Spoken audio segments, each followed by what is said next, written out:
Good morning. Now I am connected. Welcome and good morning, everybody. It's Friday, and this is Coach Elena. And I wanted to stop by today for a few minutes to talk about cravings. With this topic, we can be talking is very extent. There is so many aspects and components when it comes to cravings and the thing is like this is not a medical advice. This is what I work as a nutrition coach with my clients, strategies and tips that work for them, and also work having working amazingly for on myself on my own journey. And I want to share cravings, how they work, and then three strategies to conquer those cravings. And there is more, but if you, I'm putting together a few more information, more tips, more strategies, because I realized that this topic it was very extend. So if you wanna after this video, you find this helpful and you want more information, let me know and I can send it to you. Uh, Absolutely. Next week, I'm gonna send the first email. So if you are not on my email list, let me know and I will send you the information. So this is Coach Elena. I'm a nutrition coach, personal trainer, and master health coach, and I'm on Instagram and on Facebook. And let's talk about cravings. Let's start saying that cravings can make us feel like they are ruining our progress, or they make us feel like a failure. And let me tell you that no matter how you feel, most of the people have cravings. You are not alone. This is a very, very, very common thing. And when working with clients, I see this every single day. And there is hope. We can change that behaviors. We can conquer the cravings. And I don't think it's about eliminating all the cravings at once or relying on willpower, self discipline. Because if we rely only on willpower or self discipline, most of the time we are going to end up binging and then feeling guilty. And guess what?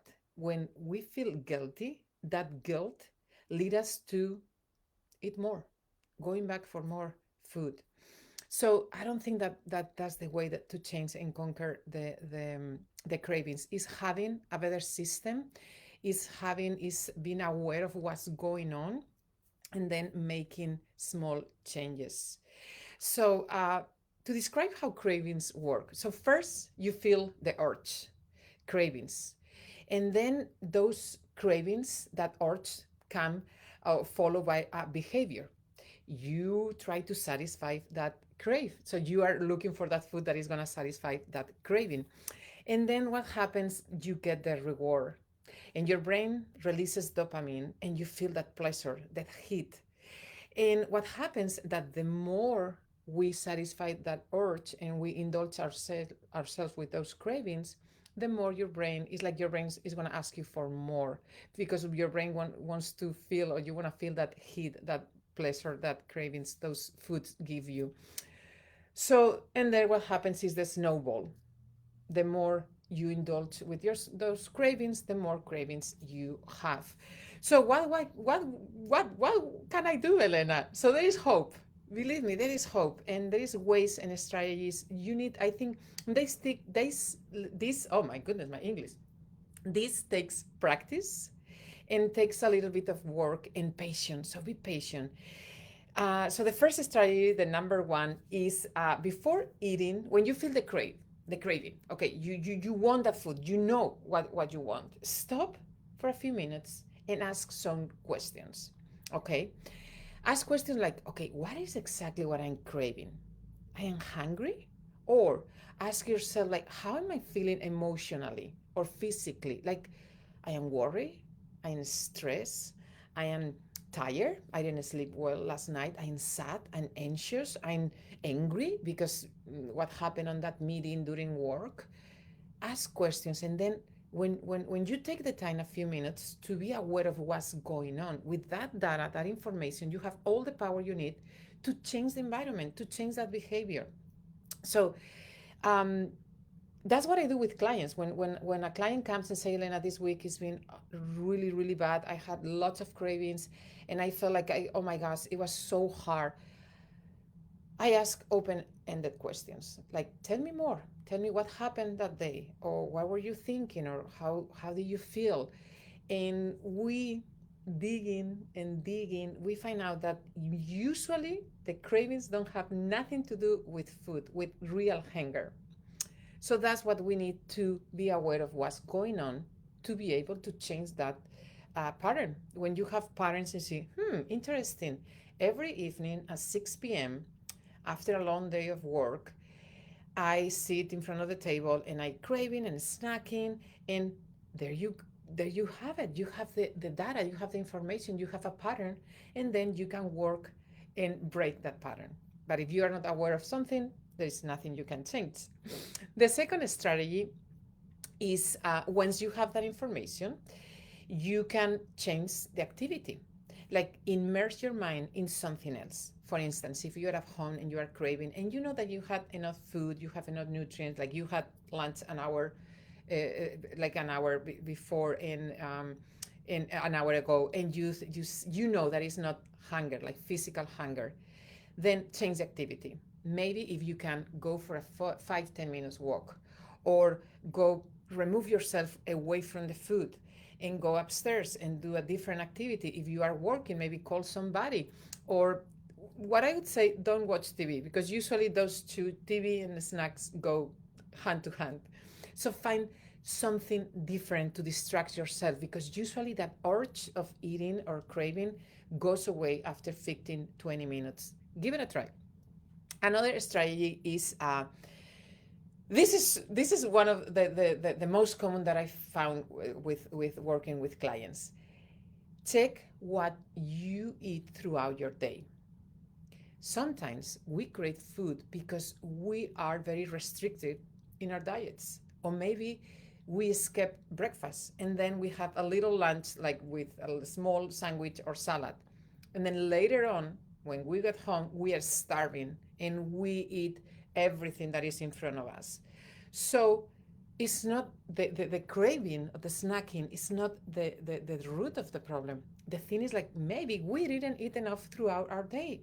So if that is the case, or we eat very little, we are making this super hard on ourselves, almost impossible to change that behavior. So, and usually when we crave, the thing is, like, we don't. If I crave, I don't know, an apple, or I crave a protein shake, I don't feel bad because I crave those. But usually when we crave, it's more related to junk food that are very high in sugar, the bad fats, salt, and those foods are made with one purpose: to make you crave more, to go back to eat more and more and more. That's the main purpose of those junk and fast food. So anyway, cravings are very normal. Also, when don't be surprised if you are trying to eat healthier and exercise, and all of a sudden you start having more cravings. Your body is adjusting to that new healthier lifestyle, and it's gonna say no. It's gonna say no, give me what you have been giving me, because that's how our body works. I always say your body craves what it gets. If your body gets lots of sugar, it's gonna keep craving lots of sugar. But if your body starts getting other options, healthier options, like more fruit, more veggies, more lean protein, your body's gonna start craving those foods. Believe me, is give it a try. So, in summary, make sure that you start your day with breakfast. But if you don't eat breakfast right after you get up, what I mean, when you decide to have your first food, make sure that has lots of protein, fats, and fiber. It's gonna keep you fuller longer, and that by itself, just by adding maybe more protein, can help you to decrease the cravings later on. And check, maybe for a few days you can track how much protein or how much fiber I'm eating, or how many veggies I'm eating, and then with that data you have the information that you need to see the root of the problem. Oh my goodness, I'm not eating enough nutrients. That's maybe the cause of my cravings. Then Plan your meals ahead of time. Don't wait until you get home to starving to eat something or to cook, because chances are you're going to grab what is easier to eat. That goes with another tip that if you are craving, usually you crave the same foods over and over again, try not to bring those foods up home. And decide, if you decide that you are going to have that craving, and it's fine to treat, having treats is, oh my goodness, super important in order to make progress. If you want the real thing, make it harder. Instead of having it always at home, that real thing, that chocolate bar, make yourself go to the store to buy it. Just when only buy the size that you are gonna eat. That's another tip. And maybe if you are craving, you can be dehydrated. It's another common thing that I see in clients and in myself. If you are not well hydrated, that makes is very similar to the hunger cues. So make sure that you have always a bottle of water. Maybe you can put some berries, some lemon. Make it yummy. Make it like crave that water. Another thing is eat slowly, mindfully. I tell my clients, okay, you are craving that food. Go ahead and have that food, but you have to eat it super slowly. If you want it, you can get it, but eat super slowly. By the way, I don't tell my clients what to eat. They decide by themselves. Don't get super hungry. Don't wait 5, 6 hours between meals. That's another trigger for cravings. So anyway, those are a few tips really quick that I want to give you. I hope this is helpful. Let me know. If you want to have more information, reach out to me. And also, if you want to get my top tips to how to lose weight without dieting and restriction, I'm going to put the link of that free resource for you, and you can get it right away. And because I don't believe in diets, I don't believe in restrictions. And I believe that if you want to become the fit person that you want, the lean person that you want, the strong, the healthy person that you want, you need to create a better system and change one behavior at a time. It's not about cutting and restriction and diets and exercising a lot. I haven't done it, and I don't believe in that anymore. This is Elena Rivera Galaz, your nutrition coach, personal trainer, and master health coach, and I will see you soon. Bye.